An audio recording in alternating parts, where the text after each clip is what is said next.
How to unplug your computer. Go to the top left corner under the Apple icon and shut down your computer. Once it's shut down, you need to rotate the computer and go to the back of the computer to unplug the plugs.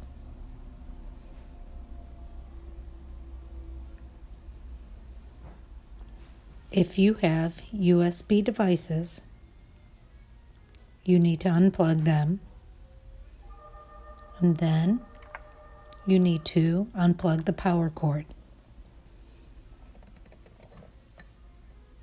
Once everything is unplugged, bring the computer in so that we can service it.